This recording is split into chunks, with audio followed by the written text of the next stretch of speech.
All right, welcome to Crypto News and Investigative Reports. I'm glad that you're able to join us and that you're here to listen to us today. Listen, give a shout out to all of the people that are making this information happen. It is a cryptocurrency revolution, and I always like to give a shout out to the people that are doing this for no pay. We're not getting paid. We're just trying to make sure that the public can get some cryptocurrency information. There's a lot going on. There's a lot that's happening this week, uh, and so far this week. And so, I want to give a shout out to all of those people that are by YouTube, by Facebook, by Twitter, or whatever social media that you're using. Uh, I want to say thank you for getting the cryptocurrency information out there. That's how I learned about it through channels like this.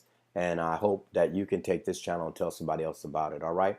Also, I want to say please subscribe. Hit the subscribe button down there, and hit that bell so you'll know when we're putting up other we're putting up other videos. Okay. So I want to say thank you for watching. All right. Let's get ready. Get ready. Let's get into it.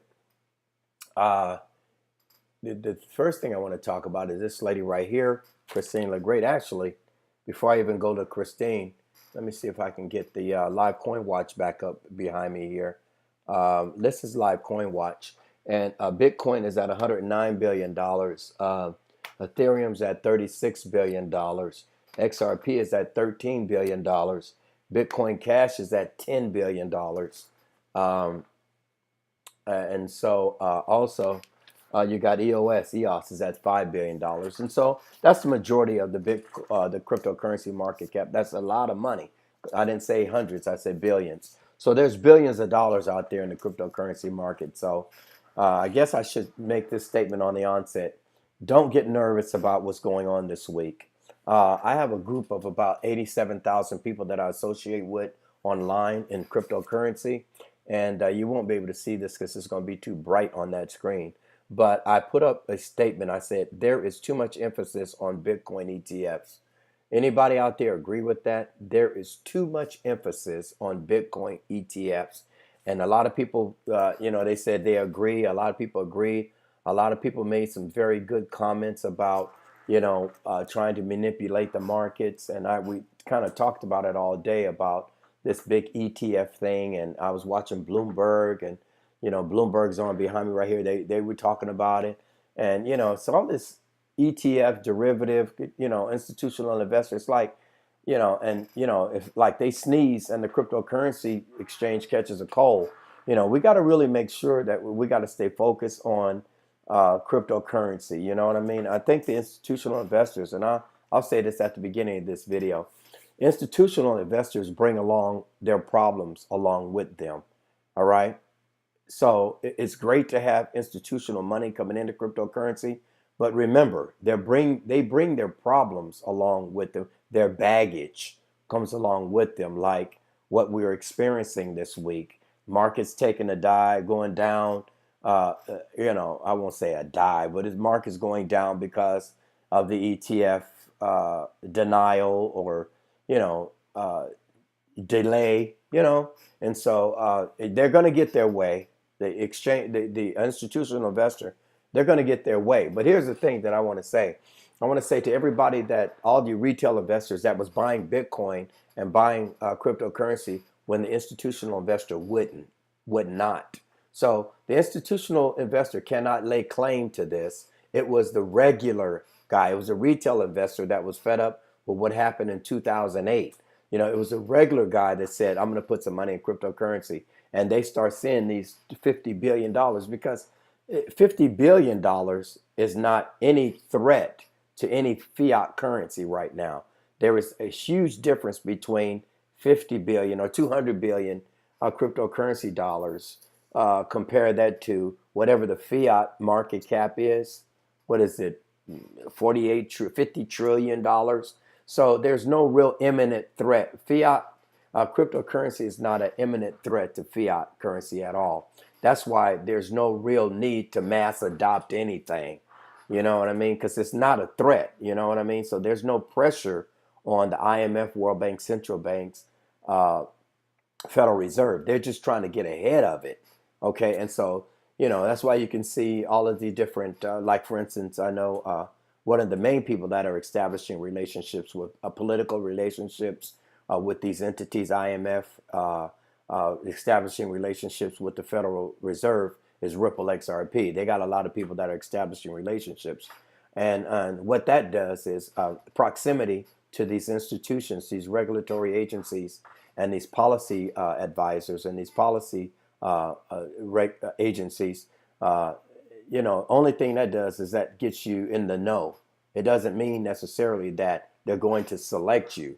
All right. So I think mass adoption is not what I say. I say that there will be a selected cryptocurrency that certain entities will use that best works for their situation.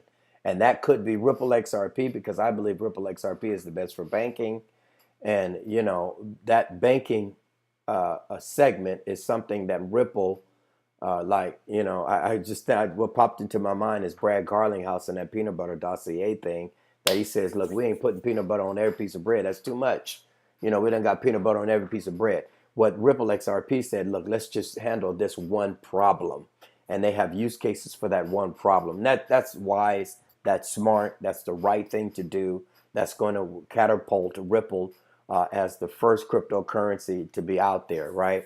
And so mass adoption, I don't even know now with all this going on what that means. And I'm going to show you why that's would be a problem or what the problem is about them selecting a cryptocurrency just, to make that quote unquote adoption, the adoption problem. I got the answer to that tonight. So anyway, don't listen. Don't go selling all your cryptocurrency because of what happened the end of last week, the first part of this week, or whatever. If you're ready to sell your Bitcoin or your XRP just because XRP went from 45 cents to 30 cents, you need to do some more research. I would encourage you to do more research about what's going on behind the scenes, and and start reading a little bit more because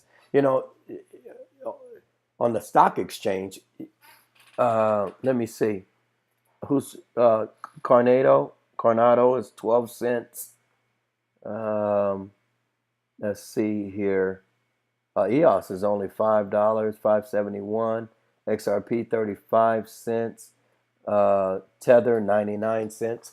Some of those cryptocurrencies right here wouldn't even be considered penny stock on the New York Stock Exchange. Ripple, XRP, some stock exchanges you got to be like $4 or $5 to be considered a penny stock. Okay, your market cap has to be billions of dollars, and not millions in some exchanges. So, if you're trying to, if that scared you, it went from 35 cents to from 45 cents to 35 cents. You gotta you gotta do some more reading and some more research. So don't be startled because of that. Okay, not to mention all of the good news that came out in the last 2 or 3 weeks about Ripple XRP, and cryptocurrency altogether. I mean, you had news that Coinbase was going to Europe, going to use the British pound. You had I don't know how many exchanges. I know BitTrue, DCEX, I think it is. I think there's CoinSquare. All those all those exchanges are going to use Ripple XRP as a base currency. So listen, do some more research. Don't let what's happening. Don't be. I say this in my videos. I'm starting to say this a lot. Don't be concerned about the price. It's too early in the game to be concerned about the price. What you have to be concerned about more is the use cases and the stability of that particular cryptocurrency. That's where the value is. The value of Ripple XRP is in its use cases. It's not in its price right now. It's like, you don't know the value of that yet. So especially if you're all scared and ready to sell, unless you're this day trader type dude that's just, trying to make money all day, that's a different thing. But if you're trying to do that, you shouldn't be buying Ripple XRP. Anyway, with that being said, let me move on to the big deal. I just want to talk about this a little bit, and then I'm gonna cut off. Wow. Okay. The IMF chief tells central banks not to dismiss Bitcoin. Now, this is Christine. She's the chairman of the IMF. She's the director or something like that. She's the head honcho at the IMF. She's been trying to get the central bank to understand their role with cryptocurrency. This is remember that's what I wanted to tell you tonight. That's the problem. Uh, the problem is before you're gonna get any kind of adoption, the IMF, the central bank, world banks, and the Federal Reserve, they all have to be on one page. They can't be all doing all different things, and if they're doing different things, then, you know, you won't get adoption. And that's kind of the question tonight. Because my question to you that are watching this, and I'd like to know your comments on this, is what are the central banks going to do? We already know what the IMF wants to do. There's a lot of documentation on that, a lot of articles on that. We already know what the Federal Reserve wants to do. They got a Federal Reserve task force. They got all the Ripple people on it. They got a lot of people from Circle and a lot of other cryptocurrency people on it and exchange people on that. So what is the central banks going to do? I want to hear what you have to say about that. What is the central banks going to do? Now here's the theory. The central banks should not make their own cryptocurrency simply because if the central banks make their own cryptocurrency, that could cause destabilization in the financial markets. And most people that are in financial markets, they don't want instability in the financial markets. They want markets to be stable because the central banks lend money to the commercial banks, commercial lend money to the customers. The customers use that money to buy houses. They do loans, they buy houses, they buy cars, and they start businesses or whatever. So the central banks are pinnacle. They are a link in the chain to whether this whole adoption thing works. But if they're going to make their own cryptocurrency, then what? Then does they central banks make their own cryptocurrency and still use XRP? Or, I mean, what do they do? How are they going to do that? And that's what Christine, and I want to give whoever that guy, whoever whose job that is, to bring all the central banks on one accord. Hey man, you are the man, because central banks are located in different regions of the world, so they have different, challenges. They all have different challenges. They're not facing all the same challenges. They're all facing different challenges. And so with that being said, what are they going to do? Because here, Christine says, don't dismiss Bitcoin. All right. Back in this is kind of old, 2017, a year ago. All right. And then she says to them on May 31st, the IMF official, central banks need to compete with crypto. Okay. So now she's saying, don't dismiss Bitcoin. We need to compete as central banks. You need to be competing with crypto. All right. So what are they going to do? So that's the question. What the central bank's going to do? And by the way, I want to just add this because I just remembered this, is that our viewing audience of our YouTube page is not big. I'm not getting thousands of views yet. I'm only getting a few, 40, 50 views. Maybe the largest I think I've gotten so far is maybe about 300 views. But the content that I'm giving you, I think people are using the content that I'm, so as you watch my video, you'll see pretty quick somebody's going to start talking about the problem of the central banks. So that's why I'm telling you this tonight. The problem is the central banks, not the commercial banks, not the Federal Reserve, not the IMF, but the central banks. That's the problem, because they have different problems in different regions of the world that they're facing. And they all can't, it's hard for them to all get on the same page. And so, and plus, when I go back, those of you that leave comments, when I try to respond to your comments, I've noticed that some people that are following me are private and they don't want me to know who they are that are following me. So I know that some people are using the content that I'm giving you and they're sharing it on their page and they're doing stuff like that. Hey, go for it. I have no problem with that. I mean, if you think that there's something that I'm saying that you can use, go for it. Let everybody know. I'm more about open source, I'd rather it be open source than to try to hide anything. I have no problem with that, Just give me a little shout out, But go ahead, use my content, because you're going to see them talk about the central bank. because the central banks are the problem. Let's get into it a little bit more, and then I'll be done here. All right, let's go to Spain. All right, here we go. Spain analyzes the advantages of creating a central bank digital currency. Now, wait a minute. Spain's going to create their own cryptocurrency too? Now, China said something about doing that a while back. Korea said something about doing that a while back. So are you going to have all of these different cryptocurrencies? What is the central banks going to do? That's the big question tonight. That's what's causing, that's why I don't think you're going to have, quote unquote, this mass adoption. Number two, there's no imminent threat to fiat currency to push the central banks into accepting a cryptocurrency right now. They got time. The reason why they got time is because cryptocurrency is what was the market cap? I think I said the market cap was about $250 billion on the crypto. Let's add it up. 109, 36, 13, 10, 10. That's 29, 39, 49, 59, 60. That's almost about $220 billion. That's not nearly a threat to a fiat currency.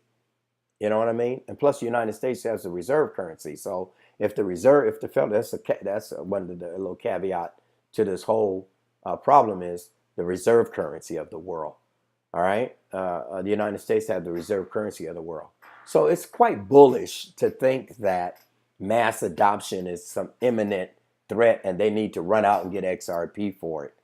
That's real bullish. I believe in XRP because of the fact that they have the suite of things of software along with the cryptocurrency XRP to make things work. I call San Francisco International Airport's up the road here, and there are a lot of airplanes coming in and out of there.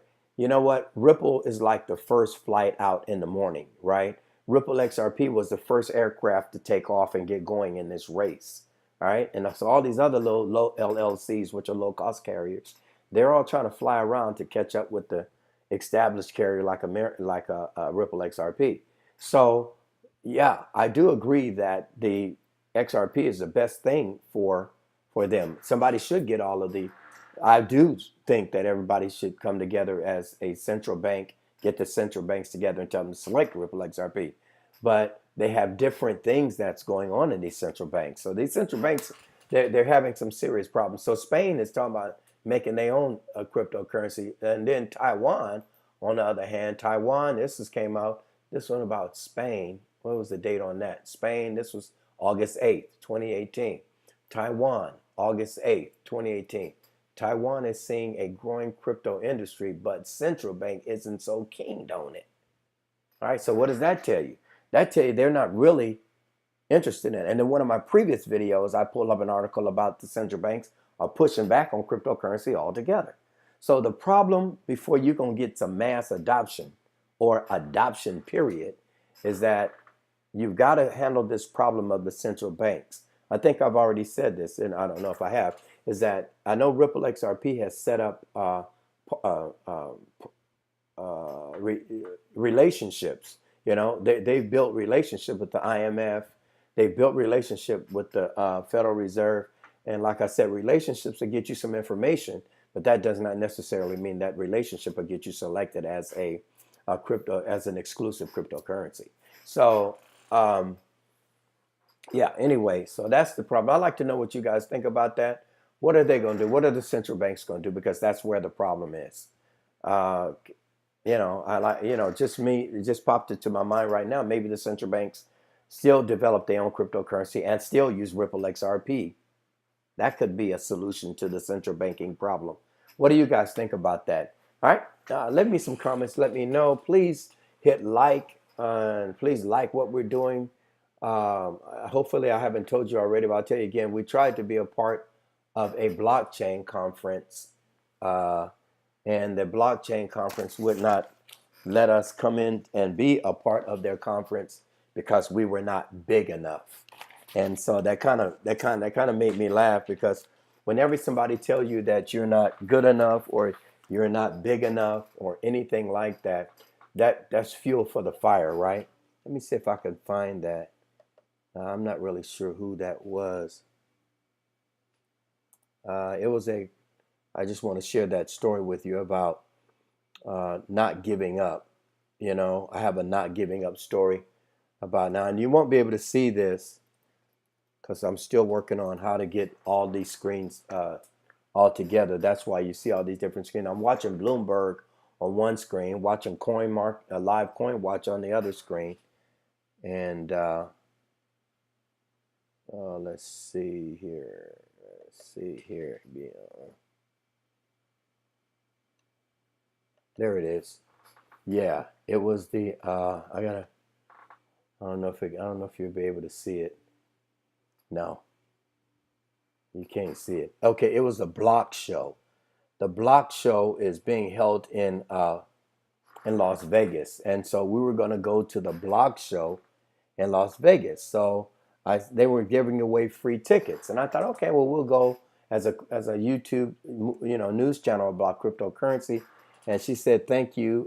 She asked me how big was your uh, she said, well, how big is your YouTube channel? And I told her how big I said, oh, we're new. I'm all excited.